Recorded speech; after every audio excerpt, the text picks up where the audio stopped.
Hello everyone, welcome to our TriCaster 2 Elite Lunch and Learn today. I'm so excited that you guys are joining. Hopefully you guys have gotten your pizzas.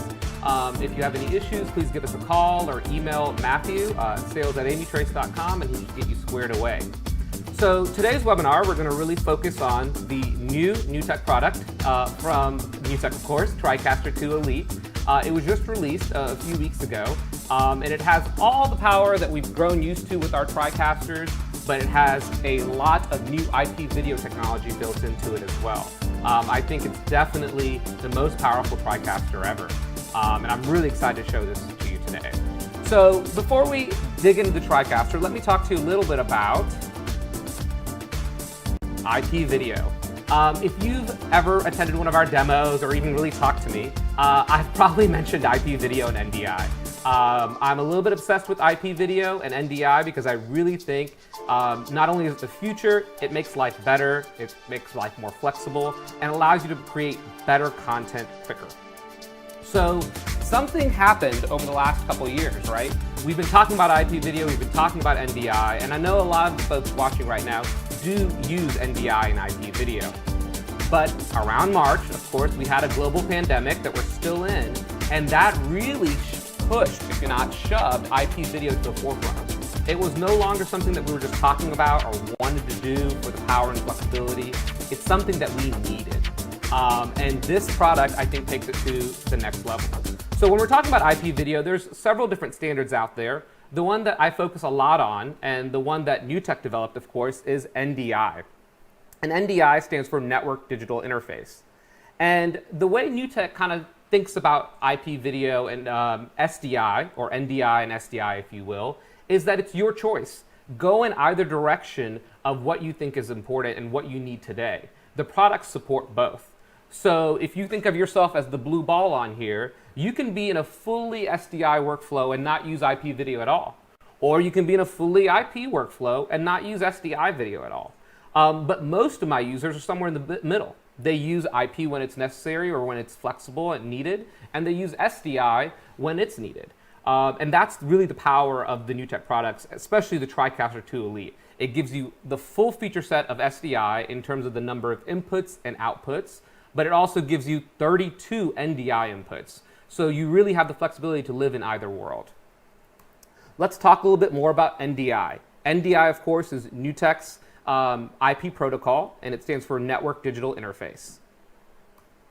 NDI is a software-based standard developed by NewTek, and it allows you to basically identify and assign inputs in high-quality, frame-accurate video all over a standard gigabit network. And so it's a free protocol that NewTek's made available to folks, and there are a lot of manufacturers that directly support NDI, be it Panasonic, Sony, of course, all the NewTek products, Bird Dog, SNS, and there's hundreds of other manufacturers and developers out there supporting the NDI protocol today. Like I said, I think a lot of the folks on this stream today are actually using NDI somewhere in their workflow. So let's go ahead and talk about the TriCaster 2 Elite here. So this is the TriCaster 2 Elite, of course, the 3RU chassis, and it's a brand new hardware platform released by NewTek just a few weeks ago. And this, of course, is the back of the TriCaster 2 Elite right here. And so the TriCaster 2 Elite has 8 SDI inputs and 8 SDI outputs. It also has Genlock and audio and all the stuff that we're used to. It has your interface and your multi-view inputs that we need. And then down here, it has a 1 gig port as well as a 10 gig port. So 1 gig is what we're using today, and I'll talk to you a little bit about that in a second and what our setup looks like today. But 10 gig, as the name implies, gives you 10 times as much power.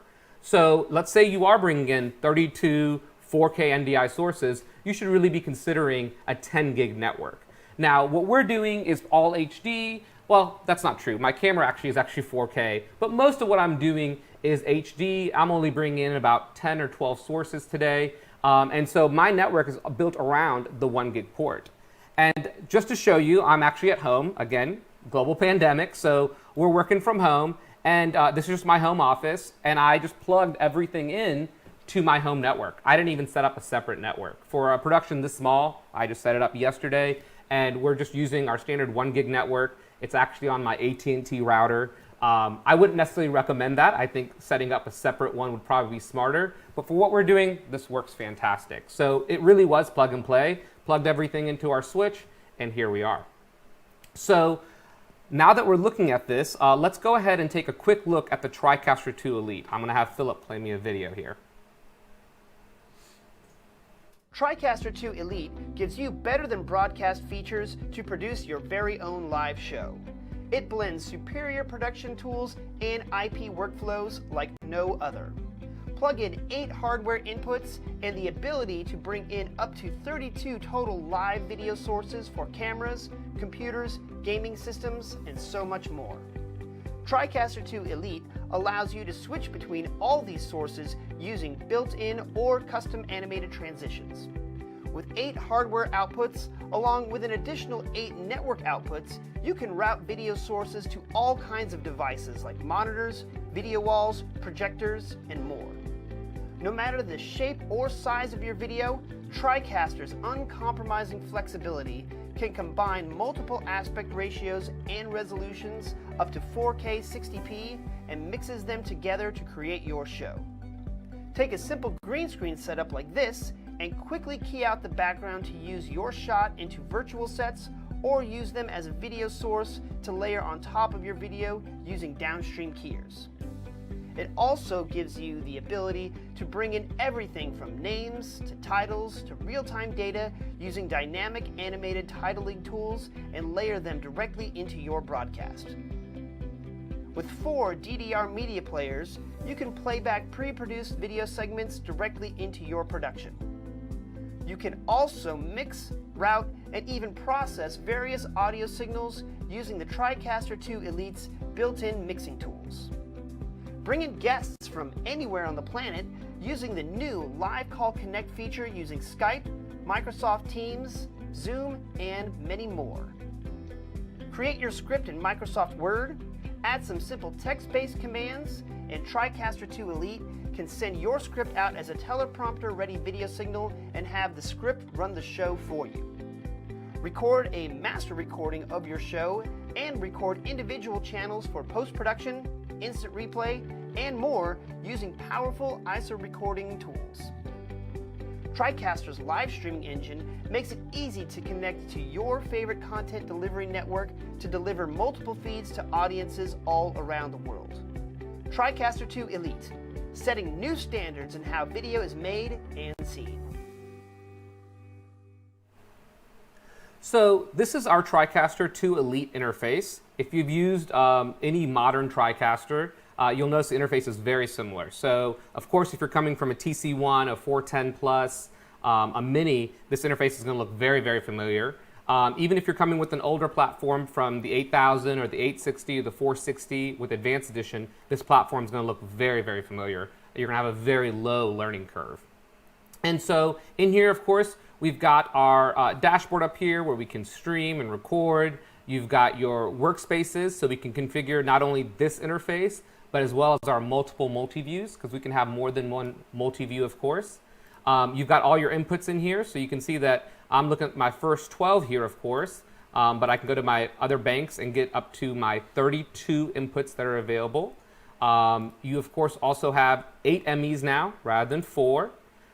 You have 4 DDRs down here. So before that was a big thing that I know I personally wanted. 2 DDRs could be a little limiting, but we've got 4 full DDRs now. And then a couple of cool things that I think they've thrown in here. All the features that were part of Premium Access are now standard with the TriCaster. So that includes a live story creator, that includes live panel, the Dante audio features, NDI KVM, all that Premium Access content, so those extra virtual sets and that audio is all baked in here so that you have it. It's standard. Right now, you really can't purchase Premium Access for the TriCaster 2 Elite because, again, it's standard. So we've been talking a lot about IP video, and I want to get into these inputs here, but I'm going to quickly just play a video to kind of show you a summary of the IP video sources available. The TriCaster 2 Elite. Never before has a system given you uncompromising flexibility to interconnect virtually any video source and deliver your message to the world. TriCaster 2 Elite features 32 individual inputs that support numerous IP video sources including NDI, SRT, RTMP, and many more. It can also interconnect with popular video calling applications like Skype, Teams, Zoom, and Slack with the revolutionary Live Call Connect. TriCaster 2 Elite features 8 1080-60p 3G SDI hardware inputs to connect to traditional video equipment like cameras, video routers, and media players. Once your show is ready to deliver to your audience, TriCaster 2 Elite gives you more options than ever to distribute your content. With 8 individual inputs, you can produce multiple video programs from one system. Then output your show through the 8 1080-60p 3G SDI hardware outputs for connecting to monitors, projectors, video walls, digital signage, and more. These connections also give you the flexibility to output 2 4K Quad-Link Ultra HD connections. TriCaster 2 Elite also distributes the 8 mixes along with 8 dynamically assignable video outputs as direct NDI video signals across your network. To reach your audience online, TriCaster 2 Elite features 2 independent streaming encoders to connect to your viewers on whatever platform they are watching. Lastly, your show can also be recorded with the ability to capture individual inputs or outputs separately for use in post-production and for on-demand viewing. When you put it all together, TriCaster 2 Elite offers connectivity for contribution and distribution that is better than broadcast.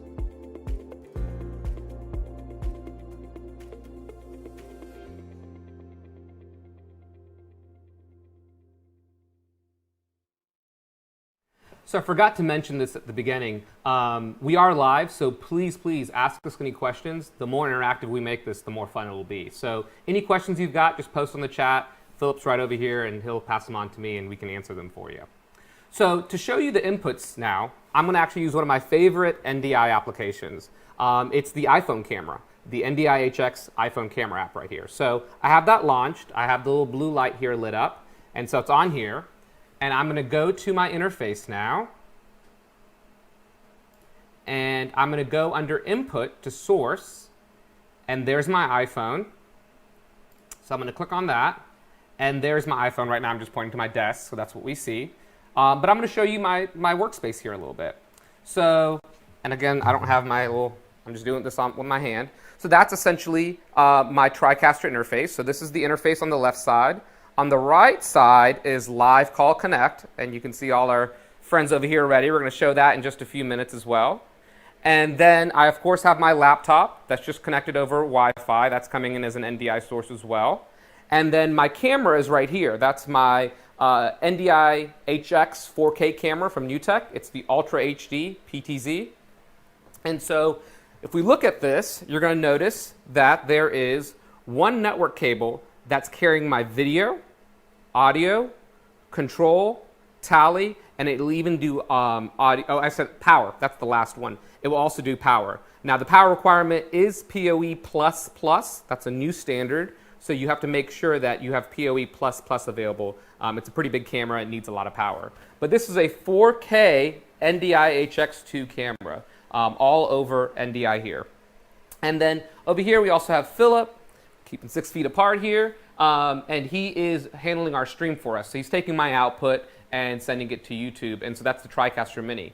Again, this is all happening over NDI. We actually don't have any SDI cables set up anywhere. We're doing it all over our network, just our standard gigabit network here. All right, so let's go back to our interface here real quick. And what we're going to do at this time is, I think, show you one of the coolest features of the TriCaster 2 Elite, that is Live Call Connect. So one of the biggest needs that everyone has for right now, right, in the world that we live, is all our meetings are Zoom or Teams or Skype, and they're kind of dry, right? They look like just a video conference tool. How can we use those tools and those platforms to take it to a broadcast level? Hence the tagline, better than broadcast. And so what Live Call Connect allows you to do is bring in a call from Zoom or Teams, and a bunch of others that Alex will mention, and bring them in as sources on the TriCaster.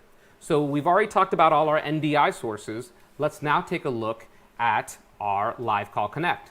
And so you can see the two monitors here on your screen. The left one, of course, is my interface, and the right one is on my multi-view, my app control desktop, my app desktop here. So this is the same unit. You can see my mouse is going back and forth between the two, the two monitors right here.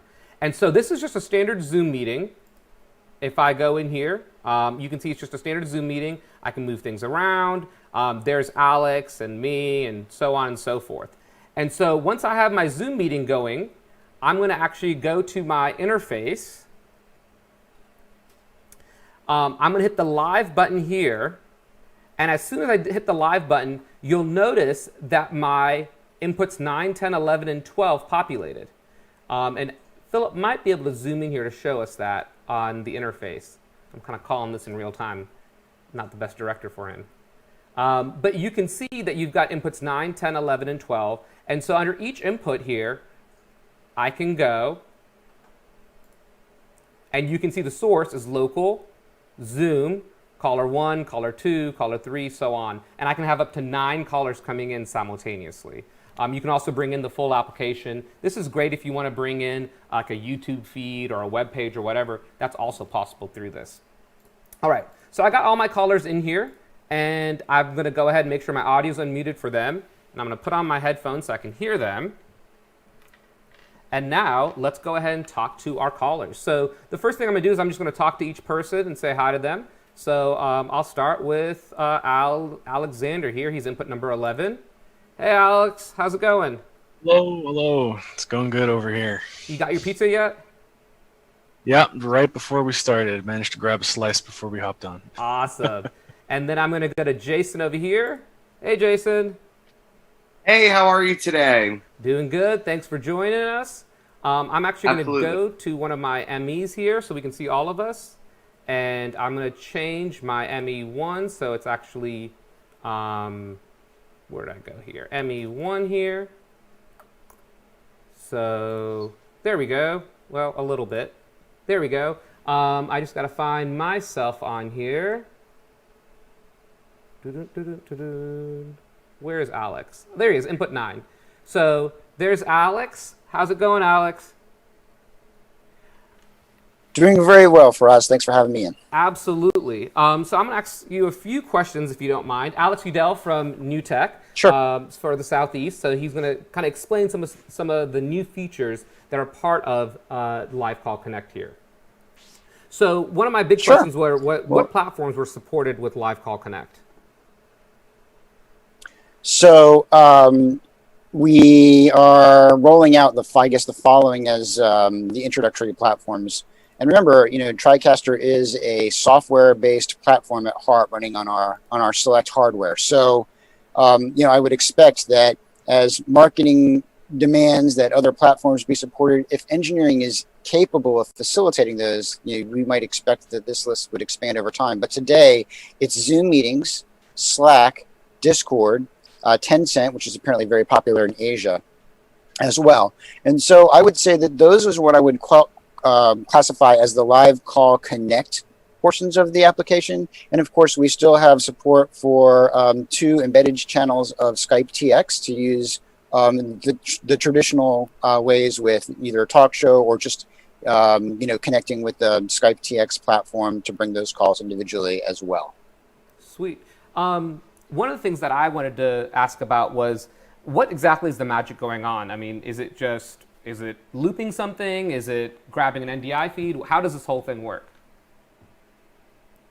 Sure. So throughout the history of TriCaster, and it sounded to me like a lot of the folks on here may be familiar with NewTek already. Throughout the history of the product, we have essentially said, please don't install anything on your TriCaster, with a few limited exceptions. And so now in this a lot of my TriCaster, users don't listen to that. Get to add an asterisk. Right. And that drives me crazy. So here I will here I'll add an asterisk to that and say, except for this TriCaster. So really what, you've sort of outlined a little bit already is that one of the multi-viewers of this unit can actually be put in a specialized mode, which is what we call the application desktop. So the application desktop is an area where we whitelist and sanction particular applications to be allowed to be installed directly on TriCaster, really for the sole purpose of being able to contribute content as inputs. So if we were to use something like Zoom as an example, one of the primary things to understand about what we're doing with Live Call Connect in particular is that we're not embedded with Zoom in any particular way where we're digging into their code. The same Zoom that I'm going to install on the TriCaster 2 Elite is the same Zoom that you would install on any other desktop computer. So the advantage of that really is we're not waiting for Zoom or Teams or anybody else to make a specialized version of that application in order to use that content with the TriCaster. The only difference you'll see when we get into launching that app and either hosting the meeting ourselves, just the way you normally would, or joining a meeting that's already in progress to be able to pull that content, is that on those windows, you'll get an extra widget at the top. And so that really gives us the control to go live. And as soon as we do that, the TriCaster is essentially beginning an analysis of that window. I would say, in my own language, that really what we're looking for is edge detection between the call participants that are there so that we can identify where the regions exist and then be able to extract those in real time and automatically map those as inputs into the inputs of the TriCaster. Now, you can do that automatically, or even when you go to the inputs of the TriCaster, if you want to override the decisions we've made based on maybe how you've got your mix effects buses set up for multi-ups, you can override that manually and set each inputs to whatever caller it is that you want. But, the TriCaster 2 overall has been in development for us for quite some time. But really the feature of Live Call Connect really came out of a market response saying, as you indicated, is that when COVID came on, all of a sudden the meeting platforms took on a whole new meaning as far as all kinds of productions, be they broadcast or government or house of worship even, as to how we can bring folks together and have them participate in sort of a broadcast style production. So, to that end, Live Call Connect was really a response as to how we can adapt the tools that we have in our hands to be able to supply that content. So, on the front lines, myself and my colleagues in NewTek, we were getting calls all day long as to how can I get Zoom into the TriCaster? How can I get Teams into the TriCaster? So based on our NDI technology and using computers on the outside, we had developed workflows that were allowing people to do this. I think the issue is that all of these platforms, whether they be Teams or Zoom, etc., is like they're designed to do the things that they're designed to do from a meeting standpoint. And so they're attempting to be very helpful from a meeting standpoint in that as callers join a call or callers leave a call, the software sort of will automatically update its screen layout, thinking, oh, well, I'm going to show you who's left maybe bigger and rearrange the screen a little bit. From a meeting standpoint, that's terrific. That's very helpful. But if I'm reliant on that screen as an input into production, it's a nightmare for me as a TD, right? So one of the other features that we have here is not only that can we do the initial analysis and automatically map those people in, but we want to remove as much of the pain as possible from recovering from those softwares sort of doing the things that they automatically do when the call lineup changes. So in just a couple of clicks, I can relearn the caller positions and reassign them to inputs to keep the production going. And so that's really what we're trying to do. And I that's think, actually, sorry, I don't mean to cut you off. That's right here in this gear. Yep. And that's been really helpful for me personally to be able to go in there because we've been, setting things up and people are joining and dropping and things like that. And so with just a click, I can say relearn and it assigns everything back into the right place. Sorry, go ahead. Yeah, keep the production keeping the production going with as little interruption as possible. And again, it was the straightest path to how can we start to incorporate as many of these different calling platforms as possible. Now, a couple of questions around this come up in terms of video fidelity and audio, typically when we're having conversations around this. What you will note is, again, we're regioning out images that are being acquired from the application and then presenting them as inputs into the TriCaster. So ostensibly, we're reliant on the fidelity being provided by those applications visually so that we can provide those as inputs. So to compensate for this on the TC2 platform, the graphics hardware that is inside of the system is actually capable of running 2 of the multi-views at a true 4K. And we can have actually up to 4 multi-views. So you can imagine with the number of inputs that we have in the system overall, you're going to want to have access to your app desktop. Mm-hmm. And then at the same time, you're still probably going to want to be able to monitor a large number of inputs that may not be visible on your primary UI of your TriCaster with so many. So we can run that application desktop at 4K. That means that if we were to take the maximum of 9 participants out of a meeting, you're going to get approximately a 1280 by 720 per call participant. Now realize again, what we're extracting is what Zoom is providing to us. So whatever is happening in the internet and compression that Zoom's applying is responsible in large part for the image fidelity that you're getting as input into the TriCaster. In the same sense, and from the audio standpoint, some people have some misconceptions that, again, we're magically reaching into Zoom and Teams and things like that and able to sort of deal with all the individual callers' audio individually.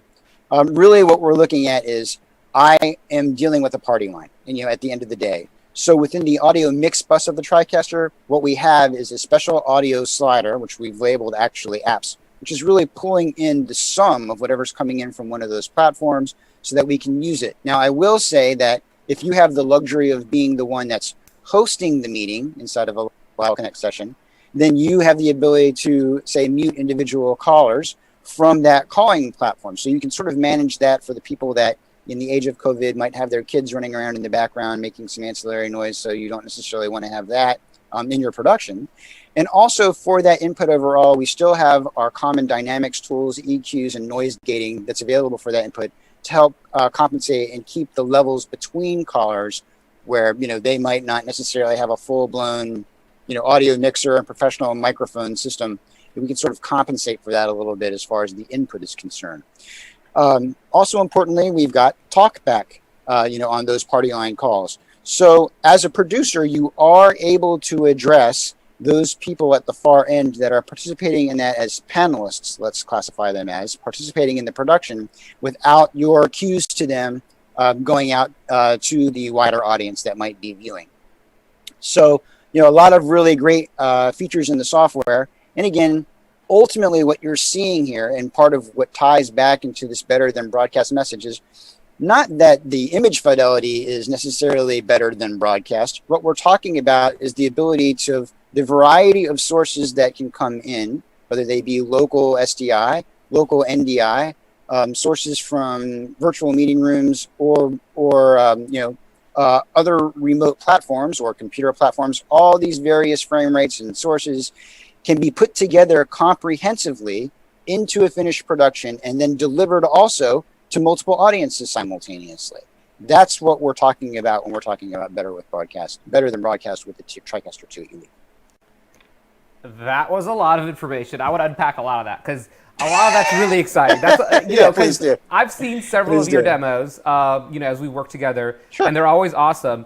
But you're an awesome demo artist, so it always looks really easy. Sometimes it's a little harder than what you show. So I want to vet some of the stuff that you just said so that we can really prove, I think, how easy it was. So Alexander, you're the one that or our producer, if you will, and you're the one that set up the Zoom meeting. Did you have to download anything, or what did you do to make this all work?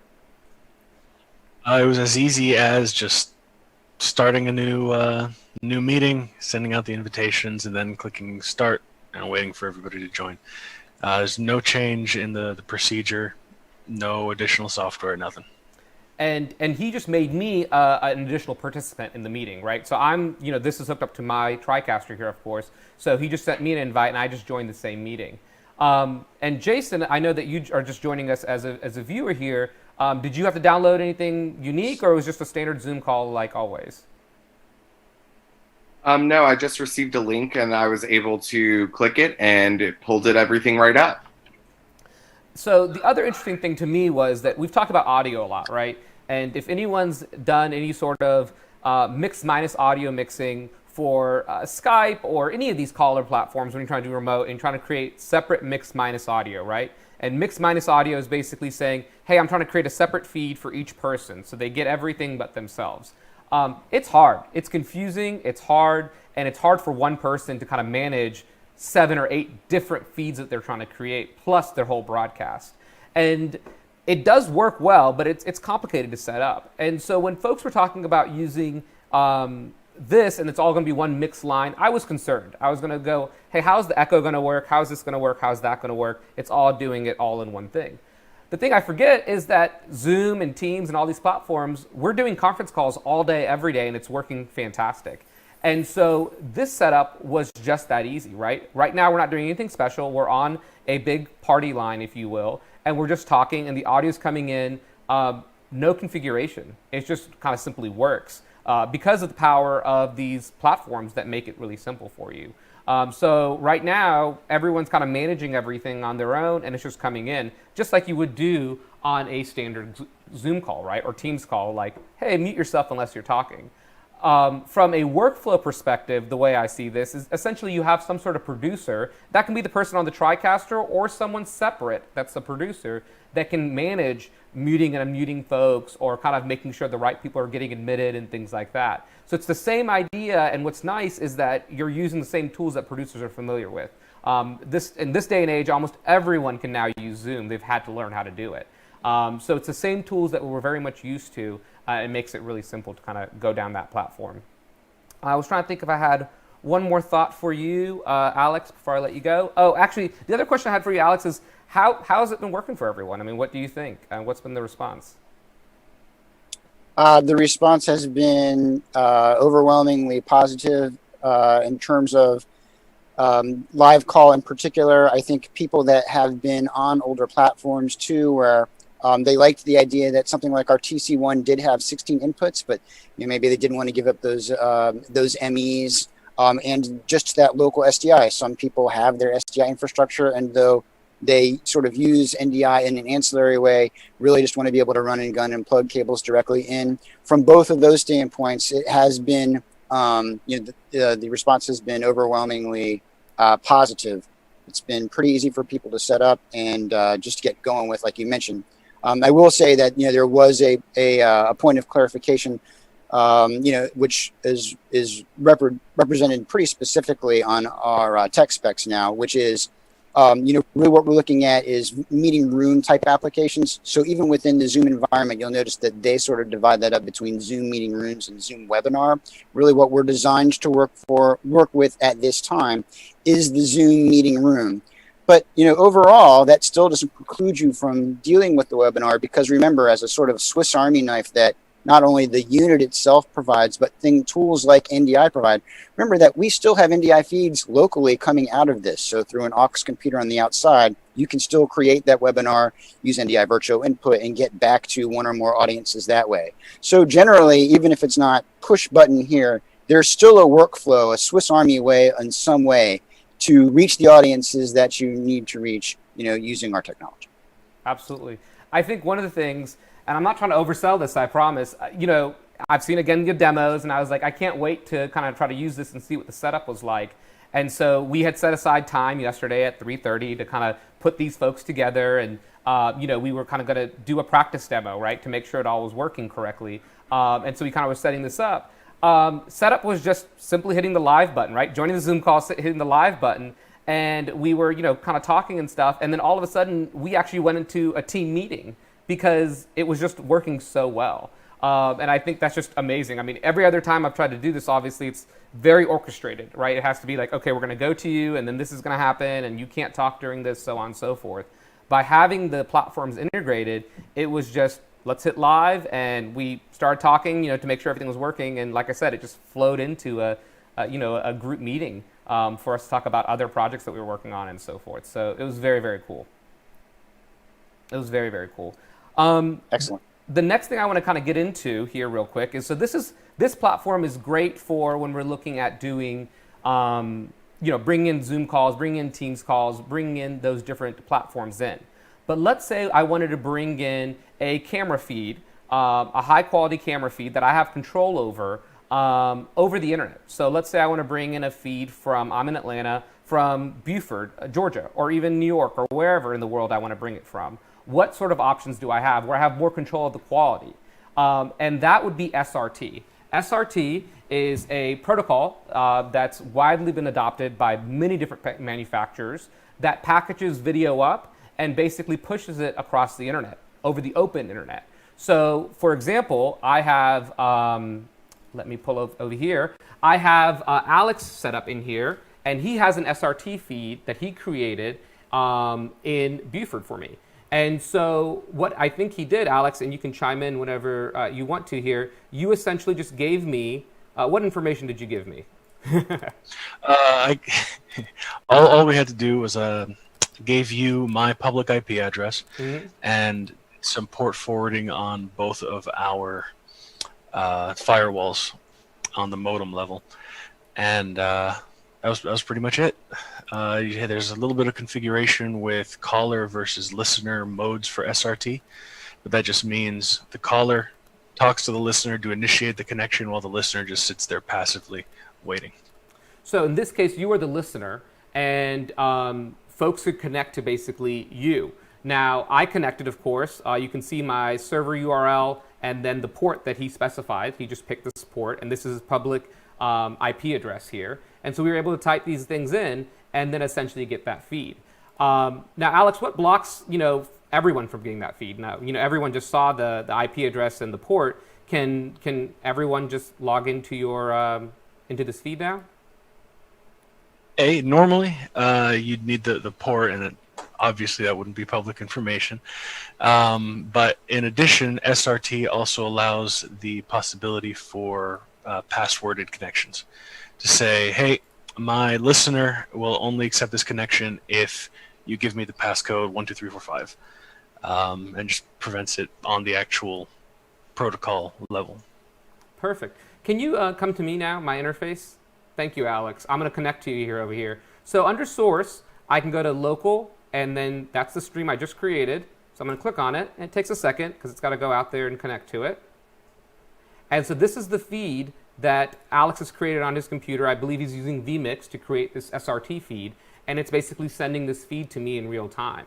The TriCaster can, of course, accept multiple SRT feeds, and then we can also output SRT feeds. So you could connect this TriCaster to another TriCaster 2 Elite by me outputting this, and then they can choose me as an input. As we're talking about that, there was a new camera released actually by Panasonic that actually also supports SRT. And I think this camera is really unique in the sense that it's a 4K camera that does full bandwidth NDI, it has NDI-HX, and then again, it supports SRT. So I could have this camera in New York, and then another camera with a host in Chicago, and I could be here in Atlanta, and I could connect to those SRT cameras.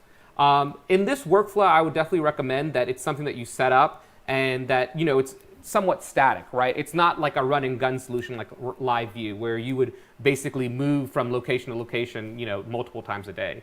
It does require to have, open up a port on your firewall. It does require it to kind of be static in that sense, but very, very powerful way to kind of communicate between multiple places, open platform, and completely supported with the TriCaster 2 Elite here.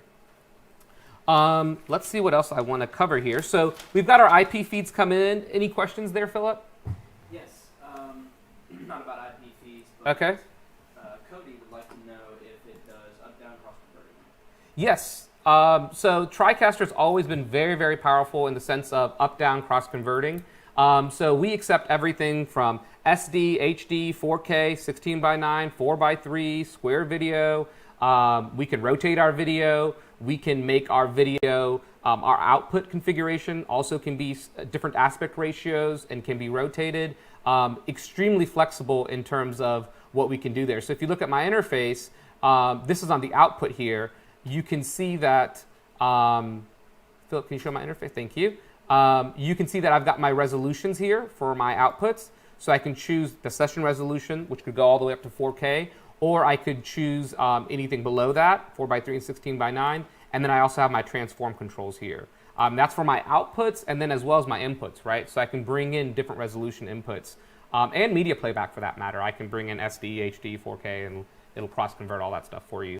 Very, very flexible. And this is something kind of unique to TriCaster in the terms of it's a software-based platform. So when they wanted to change aspect ratio, it wasn't like they had to develop all new chips and things like that. It was software. They were able to basically just adjust that in software, and that's where the power of a software-based solution comes. Show them where that is in input 3. Yeah. So under source, and then you've got your rotate here. Philip was just saying to show it. So I can flip horizontal, vertical. I can rotate it. You can delay it. And then, of course, the format's on auto detect because I'm on black right now. But it'll auto detect everything. And then, again, cross-convert it to whatever my session resolution is. And so my session resolution right now, I'm running at HD 1080. But that can, again, be all the way up to 4K. So as we're working through this, I want to just talk to you about a few more things in here, some new features. And then I'm going to go back to Alex for him to talk. And then, again, we'll open up to more questions as you guys have them. The stream panel has been updated a little bit in the sense of you've got 2 encoders now, and those encoders can go to multiple places. So, for example, encoder 1 is at HD and at a certain bit rate. I can make encoder 2 be at, let's say, a medium quality, so it's at 720.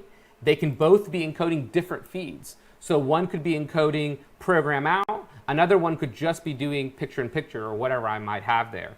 And then I can choose where I want to output it to. So output 1 is going to Facebook and YouTube Live, whereas output 2 might be going to a custom platform. And then again, this is my SRT output here. So it's the name of the stream, and then it's going to use my local IP address, and then I have, of course, the port that I'm using. So that's my stream configuration right there. And in terms of what's outputting on that stream configuration, that will happen through output 1 right here. So if we look at my interface again, we've got all my mix outputs here. So usually we've been limited to either 2 or 4 mix outputs. This has 8 dedicated mix outputs here. And each one can, of course, be program clean. We've got 8 MEs that we can choose from, and they'll output there. And so you can see I've got input 4 and ME2 kind of going out to different mix outputs. These line up with those 8 spigots on the back of the unit, right? We've got those SDI spigots on the back. And then they're also, of course, available via NDI. All right, and then the last thing I wanted to talk a little bit about was recording. So under recording, I have, of course, I can record my mix outputs, and so I can record locally onto the system. The TriCaster 2 Elite has 4 SSD drives that are actually rated together. So before, we had a kind of a limit of 2 per drive. That limit kind of goes away now. There is certain, of course, technical limits that you're going to reach, but it's much, much higher. And one thing that's handy now is I clicked on this button yesterday and kind of found it. It actually allows me to test the drives and say how many streams I can record. And so I can test the drives. It does a speed test, tells me how much time of 1080 I have, how much 4K time I have, and then if I run the test, it'll tell me roughly how many streams I can record. So of course you can record these streams under configure here locally to the drive, but then we can also record individual input feeds as well. So I can go to like my input 1 here. I'll move this over to my input, and then I can go to capture, and I can ISO record multiple inputs. Now this is hard drive speed dependent, and so as you start going to, let's say I want to record 10 ISO records and 4 mix outputs, I probably want to look at a shared storage solution. And so I'm going to actually toss back to Alex if he wants to talk about a little bit about NRS, if that's all right. I think I muted your audio. I think you muted your audio. Apologize. Not a problem. So you should be hearing me now? Yep. All right, awesome. So yeah, a little over a year or so ago, NewTek got involved with Studio Network Solutions, SNS, and we have released a co-branded line of storage in what is the NewTek Remote Storage, or NRS. So primarily, if anybody out there is familiar with SNS, you get all the great features of SNS, but you also get an additional layer of software capability in the support for NDI. So specifically what that means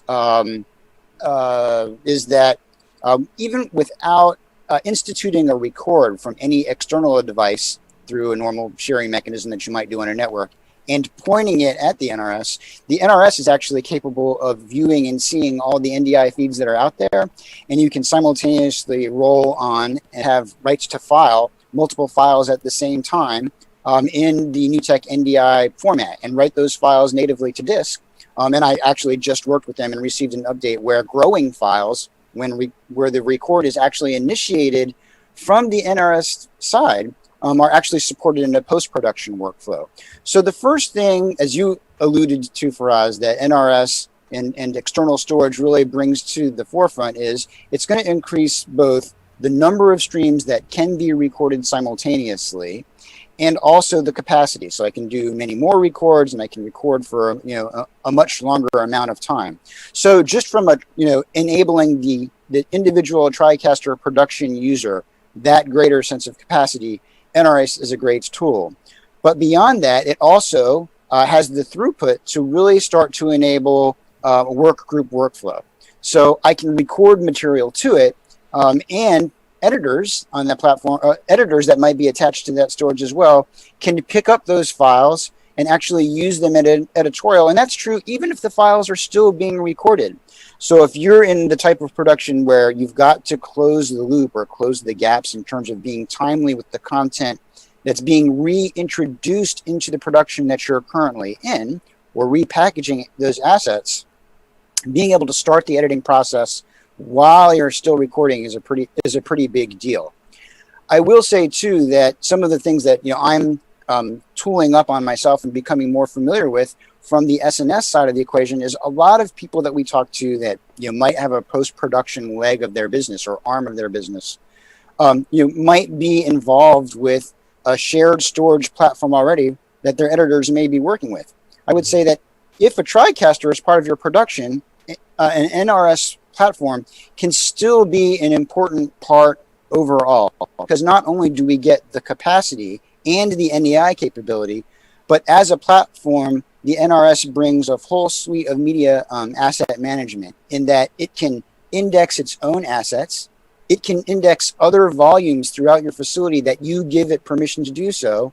And it can even index and allow you to have a library of cold drives that can sit on the shelf. So if during a show, someone's calling up and saying, hey, I need file footage, whatever the topic matter is, you can search through that database using the share browser technology, find things that relate, and if they are, reintroduce them as playout directly back to the TriCaster, or at least be able to know where they are to go get them from a post-production standpoint and reintroduce those assets back online again so the editors have access to them. So it's much more than just a bigger recording space. It really is an improved workflow for a facility.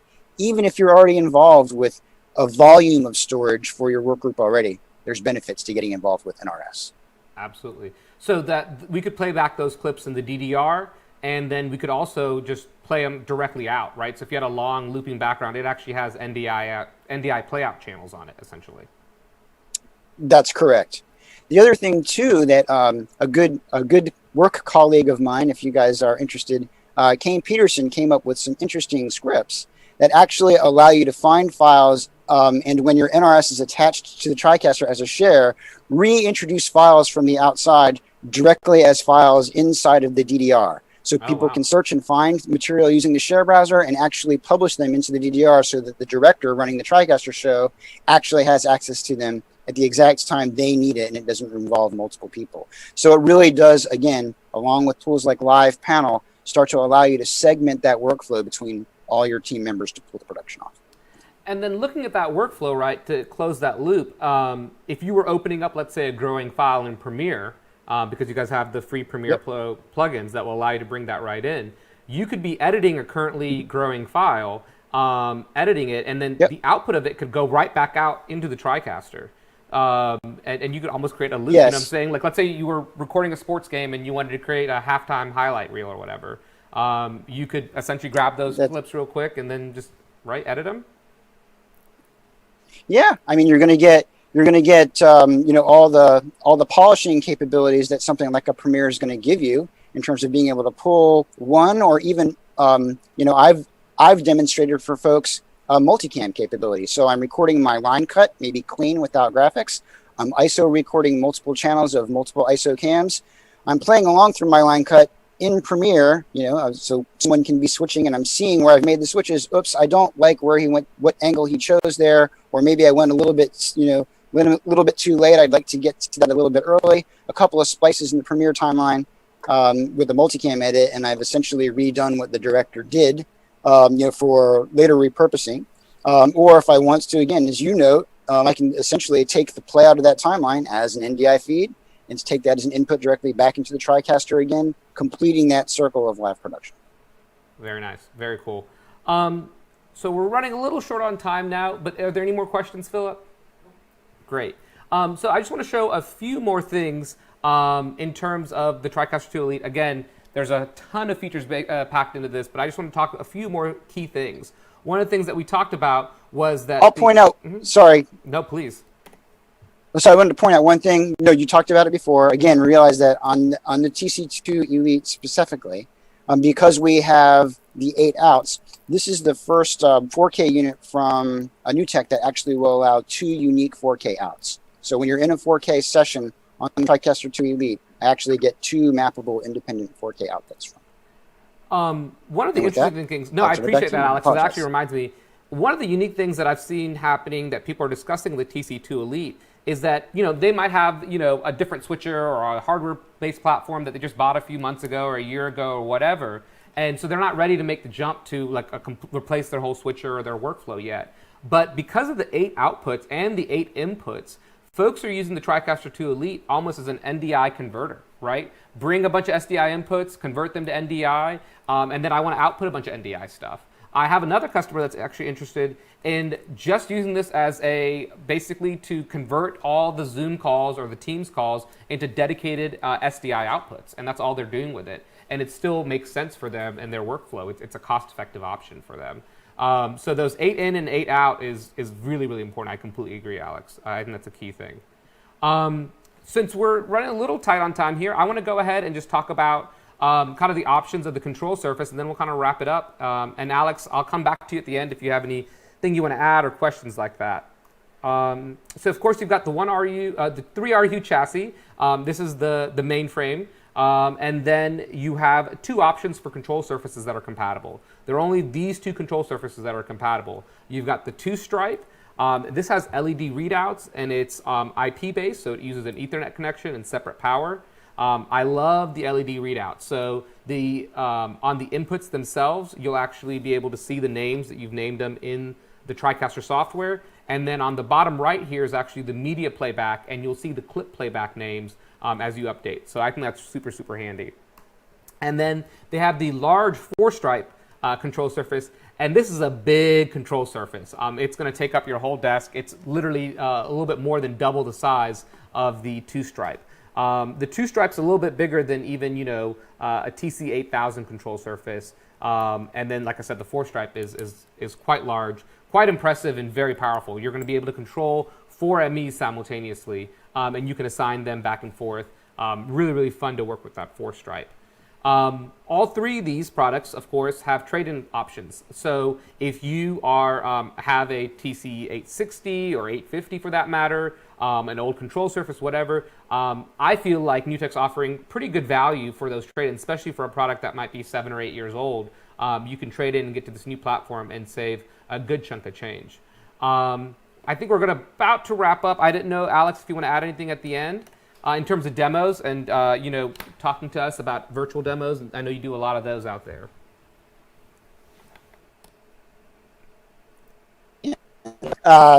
Yeah, certainly. I work with Faraz routinely on doing online presentations around any individual NewTek product, or also talking about workflows that you might want to set up overall.